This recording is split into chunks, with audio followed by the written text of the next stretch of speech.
अरे हे पीडब्ल्यूडीच्या अधिकाऱ्यांचं करायचं काय? खाली डोकं वरती पाय, या पीडब्ल्यूडीच्या अधिकाऱ्यांचं करायचं काय? खाली डोकं वरती पाय, अरे या सरकारचं करायचं काय? खाली डोकं वरती पाय. अरे कोण म्हणतो देणार ना? बनव या रस्त्यावर अमरापूर येथे गेल्या 3-4 दिवसापासून सातत्याने ऍक्सिडेंट होत होते. आज आमच्या समोर जी स्कूटी आहे ती सुरतच्या माध्यमातून आपण बघत असून तेव्हा याच गाडीवर इकडनं जात होता. परवाच्या दिवशी अमरापूरचा आणखी एक माणूस रात्रीच्या 12:30 वाजता करंजगाव इथे पडला म्हणजे त्याचा ऍक्सिडेंट झालं. ते कशामुळे झालं? 12:30 वाजता मी स्वतः त्याला हॉस्पिटलाइज केलं. मनोहर पोलीस स्टेशनची गाडी 112 ची आली आणि त्यांनी त्याच्यामध्ये त्यांना ऍडमिट केलं. त्याच पद्धतीने याच रोडवर रमेश पवार असतील आलमानचे, ब्राह्मणगावचे निलेश पडवळे असतील, त्याच्यानंतर उत्तर भारतीय 2 गेल्या महिना दीड महिना खोदून ठेवलेल्या मोरीमध्ये पडले. आपल्या आईचा डबा हॉस्पिटलमध्ये घेऊन जाताना निलेश पडवळे हे त्या मोरीमध्ये पडले. आईला वाचवता सुद्धाच निघून गेला. अशा पद्धतीने आमच्या घरात 1-2 करता पुरुष गेल्यानंतर त्या घराची काय परिस्थिती आहे इथे असलेल्या पीडब्ल्यूडीच्या अधिकाऱ्यांना मी सांगणार आहे आणि कंपनीच्या अधिकाऱ्यांना, तुम्ही त्याच्या घरात जायचं आहे. अमरापूरला त्या सुरतच्या घरी एकदा जा. तो कसा राहतो, त्याची आजी कशी राहते, त्याच्या घरात आता पुरुषच शिल्लक राहिला. म्हणजे अशा पद्धतीने तुम्ही म्हणाल का आमचा काय दोष आहे? तर आता उभे आहेत साहेब, उभे आहेत ते रोडच्या त्या बाजू डांबरावर आहेत आणि आम्ही इथे कॉन्क्रीटवर उभा आहे.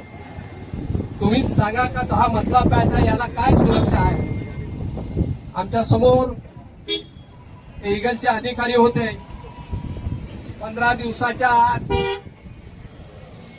वाडा तहसीलदार आणि केंद्रे साहेबांच्या समोर त्यांनी सांगितलं का 18 किलोमीटरच्या याला आम्ही बॅरिकेड करतो, कॉन्क्रीटची बॅरिकेड देतो आणि ती सुरक्षेची उपाय करतो. आज हमरापूरकरांचा नशीब एक दोरीवर आहे.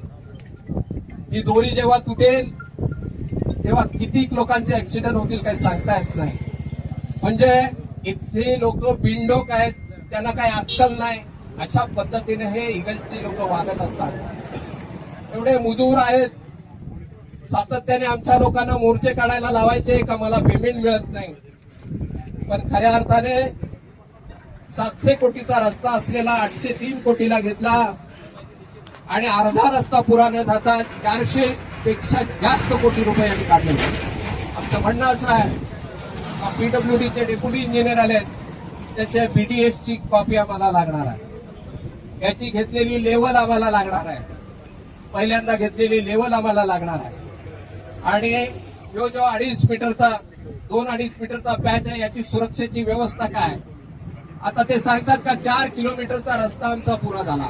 मला लेखी पाठवले 4 किलोमीटरचा रस्ता पुरा झाला, तर त्याच्या पाठीमागे 2 मीटरचा कॉन्क्रीटचा लेअर अजून टाकायचा आहे आणि त्याच्या पाठीमागे साईड पट्टी करायची 4 मीटर आहे. आणि ह्या रस्त्यावर जर ऍक्सिडेंट झाला तर विमा कंपनी आम्हाला आमचा विमा मंजूर करील का? तो रस्ताही परिपूर्ण नाही. त्या रस्त्यावर जर केलं तर नक्कीच मंजूर होईल. अमरापूरची लोक आहेत, अमरापूर परिसरातली लोक आहेत. आमच्या भागात झिको ही अमेरिकन कंपनी आहे. दर दिवस किंवा आठवड्यातून किमान 2 वेळा मोठे जॉब जातात आणि जॉब जात असताना दुसरी गाडी पास होत नाही. पावसाळ्यात आम्ही कसं जायचं यांना सांगितलं, यांनी कबूल केलं होतं का आम्ही हा रस्ता चालू करू आणि दुसऱ्या बाजूचा 4 किलोमीटर आम्ही खोदणार नाही. किती मुजोर असतील का आज आमचा मोर्चा आहे तर कालच रस्ता खोदायला चालू केला. साहेब, पोलीस प्रशासन आणि आम्ही सातत्याने समोर येत असतो. कायदा आणि सुव्यवस्था या देशाची, राज्याची, किंबहुना आमच्या गावाची आम्हाला राखली पाहिजे, ही आमची जबाबदारी आहे. पण कोणी बाहेरचा माणूस येऊन ना ते कायदा आणि सुव्यवस्था बिघडवत असेल तर आम्ही काय करायचं? ब्रिटिश बरे होते असं कधी कधी वाटतं. या भागामध्ये तुम्ही जर बघितलं असेल तर समोर चालणारे हायवा ज्यांची पासिंगच 20 टनाची आहे, 30 टनाची, ते 70 टन घेऊन जातात. समोर गाडी आली तर सहज उडवून जातात. म्हणजे आमचं जगणं आणि मरणं किती स्वस्त झालं हे तुम्हाला दिसत असेल. अशा अवस्थेत आम्हाला जर काय होत नसेल तर आम्हाला रस्त्यावर आल्याशिवाय पर्याय नाही. आज सॉरी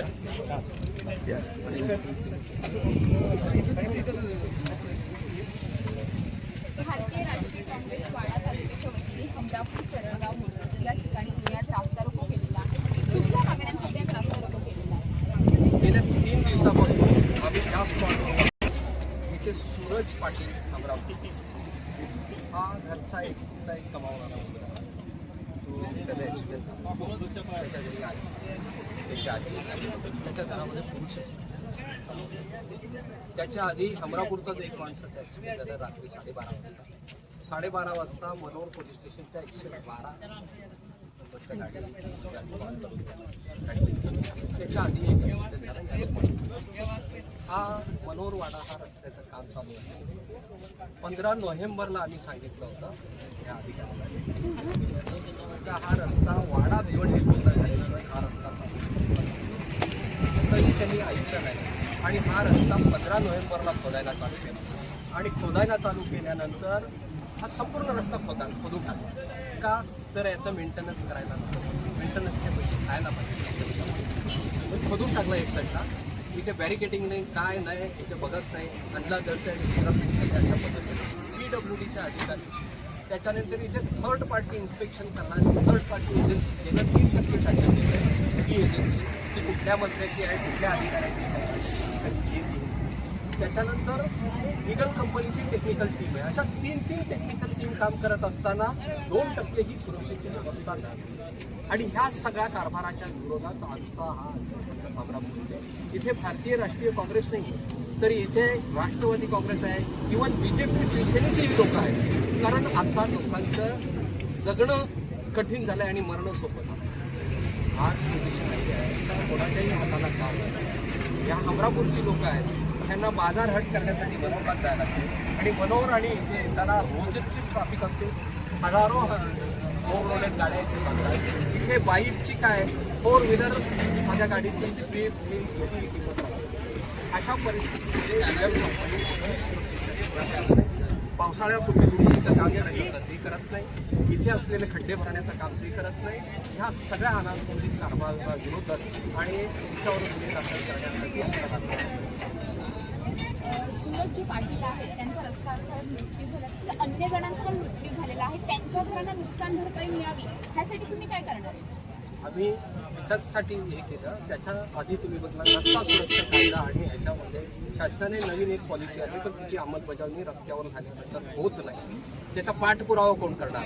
इथे महाराष्ट्र शासनाची रस्ता सुरक्षा एक कमिटी कलेक्टरच्या माध्यमातून फॉर्म केली जाते. ही कमिटीचे कधी मिटिंग होतात का नाही होतात काय माहीत नाही. रस्त्यावर किती अपघात होतात ते काही माहीत नाही. ते त्याच्या कुठल्याही शासनाकडनं जे पैसे मिळायला पाहिजे त्याच्यावर काम करतात. म्हणून आम्ही आज हे केलं. तर इथल्या PWDच्या अधिकाऱ्याने सांगितले का रस्ता सुरक्षेच्या कायद्यामध्ये शासनाने तरतूद केलेलं आहे, त्याची बेनिफिट संबंधित लोकांना मिळाला पाहिजे. लोकांपर्यंत जनजागृती नाही, लोकांना ते माहीत नाही. आणि यांच्या इगलच्या चुकीच्या याच्या पद्धतीने झालेल्या आहे, ज्या पद्धतीने त्यांचं झालं आहे त्या अपघातात ज्यांचे लोक केले. आता प्रत्येकाच्या घरी एक मुलगा आहे, एक मुलगी आहे. ते घर संपूर्ण उजाड होतं. आता सूरजच्या घरी आई आणि हे आहे. निलेश पडवलेच्या घरी तीच पोझिशन आहे. तुम्ही हनुमानला गेल्यानंतर रमेश पवारच्या घरी तीच पोझिशन आहे. आणि 2 उत्तर भारतीय गेले, ते कुठे आहेत त्याचा पत्ताही नाही. तुम्ही आबिडघरला गेल्यानंतर तिथेही एक माणूस गेला, त्याच्याही घरी तीच पोझिशन.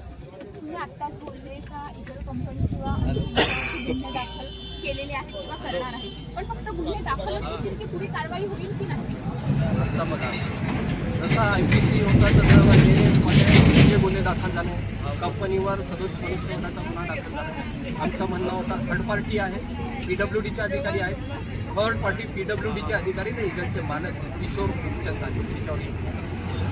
कारण हे बोलतात सातत्याने आम्हाला मोर्चा आमच्या लोकांना सातत्याने सांगायचे का आम्हाला पैसे नाही मिळाले. ह्यांना 800 कोटीपैकी 450 कोटी रुपयांचा पेमेंट झालेला आहे. लोकांची फसवणूक करतात. ह्यांनी यांच्या प्रॉपर्ट्या घ्यायला सुरुवात केली.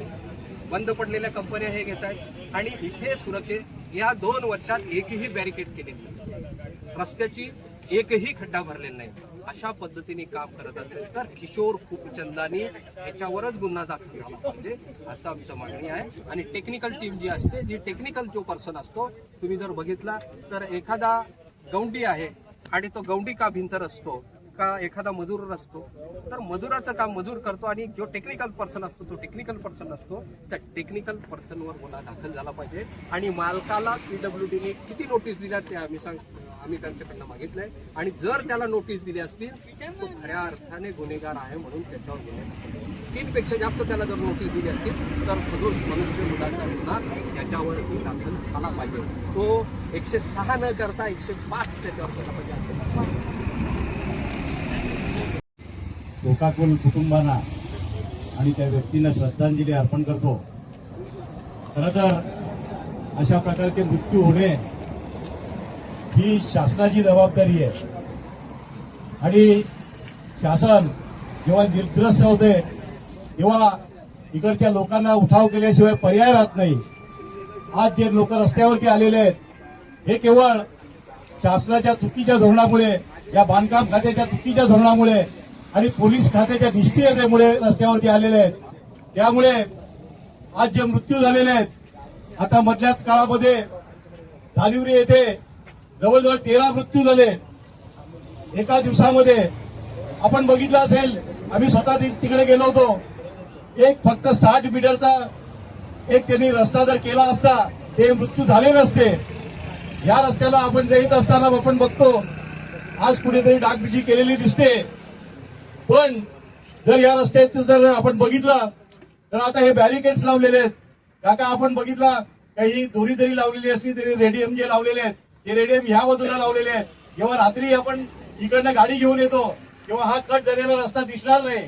त्यांना असं दिसतं की ह्या बाजूला जे रेडियम लावलेले आहे त्याच्यामुळे हा रस्ता या बाजूपर्यंत असेल म्हणून वाहन चालक हा या बाजूने येतो आणि ऍक्सिडेंट होण्याची जास्त शक्यता असते. खरं तर त्या रस्त्याला बॅरिकेडिंग होण्याची गरज आहे आणि त्या रस्त्याचं बॅरिकेडिंग न झाल्यामुळे अनेक अपघात हे होत असतात. आपण बघितलं असेल इथं आपण आता चाललोय, इथे मोठे हायवा जातात. हे हायवा जात असताना साहेब आपण लक्ष दिलं पाहिजे. या रस्त्यावरती जात असताना हे जे हायवा आहेत हे या केबिनच्या पण वरती त्याची खडी असते आणि मोटरसायकलवाला चालतो किंवा ती खडी त्याच्या डोळ्यामध्ये जाते.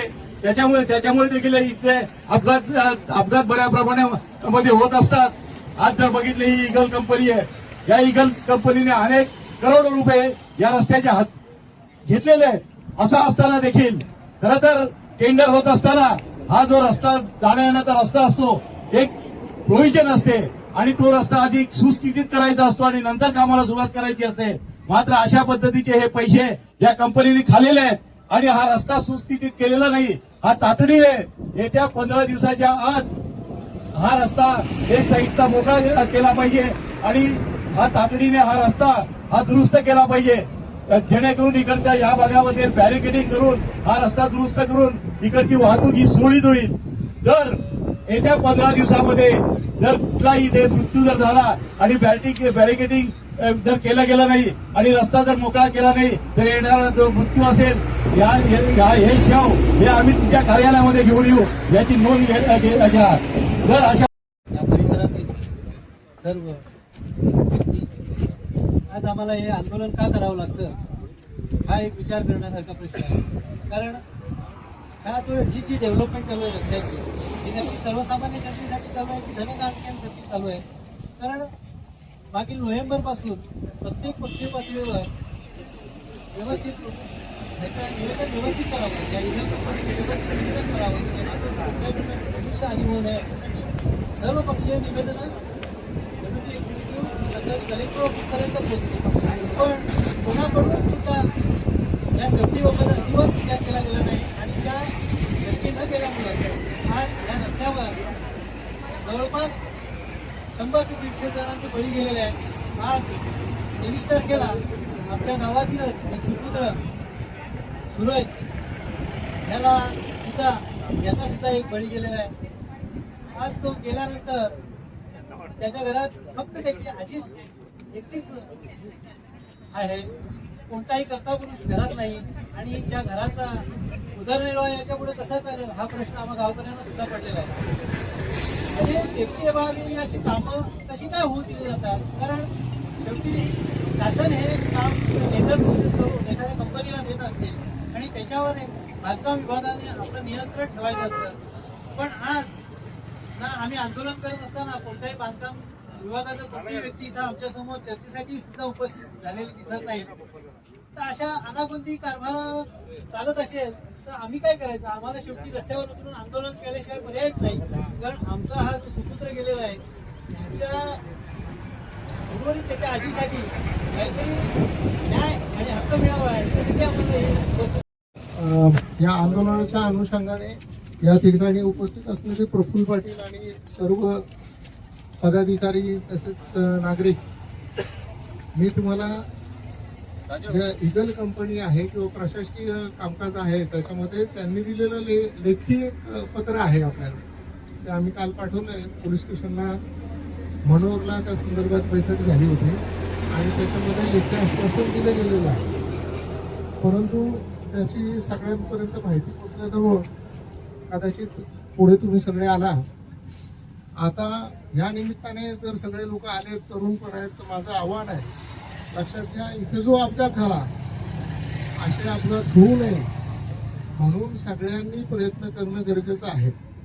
कंपनीने ते लेखी दिलंय, त्याच्यावर पुढे बॅरिकेड बसतील, पुढे काय काय होईल, रस्त्याचे खड्डे बुजवले जातील, रस्ता किती काळामध्ये व्हायचा आहे, त्याच्यासाठी काय खर्च करायचा आहे, काय कोणाला कोटेशन मिळाले, गोष्टी वेगळ्या आहेत. त्या सगळ्याच्या सगळ्या ज्या आहेत त्या होतील, परंतु वैयक्तिक जबाबदारी नागरिक म्हणून आपली स्वतःची असते.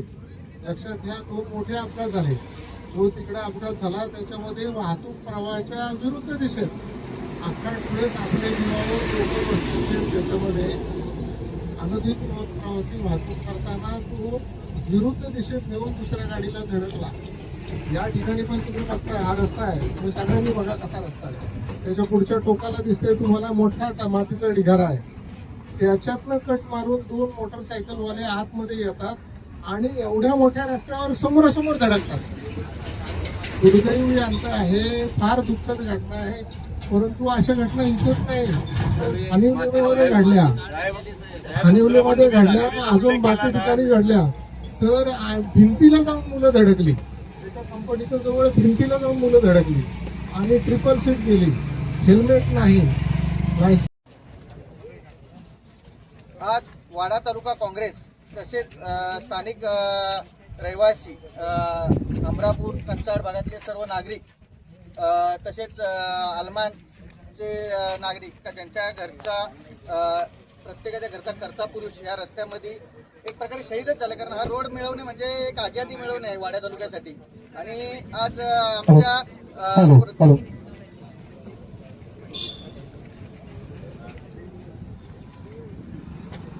वाडा भिवंडी रोड, मनोर रोड, हा रोड आज म्हणजे रोज एक बळी मागत आहे. आणि इगल कंपनीच्या हलगर्जीपणामुळे या आमच्या भागातील करते पुरुष जे बाईकवर नोकरी निमित्त कुठे बाहेर जातात ते घरी संध्याकाळी येतील का नाही याचा भरोसा राहिलेला नाही. आणि इगल कंपनीनी आम्ही मागील नोव्हेंबरपासून त्यांना सांगतोय का आम्हाला एक साईडचा रस्ता पूर्ण करून द्या, पण कुठलंही नियोजन नाही, कुठलंही हे नाही. आणि PWDच्या अधिकाऱ्यांना हाताशी धरून हे एक प्रकारे उघड चाललेला हा भ्रष्टाचार आहे. एका साईडची माती खणायची आणि ती विकायची आणि कुठल्याही डागडुजी करायची नाही, तसंच कुठेही खड्डे भरायचे नाहीत. याच्या इगल कंपनीच्या कामामुळे आज आमच्या भागातले कमीत कमी 100 लोक गेलेले आहेत. आणि त्याच्या आधी देखील सुप्रीम कंपनीच्या याच्यामध्ये पण जवळजवळ 600-700 लोक मेलेले आहेत. मग या कंपनीला बिलं दिलेले आहेत, एवढं मोठं टेंडर केलेलं आहे, पण सुरक्षेची उपाययोजना काहीच केलेली नाही. आणि आम्ही नेहमी त्यांना पत्रव्यवहार केलेला आहे.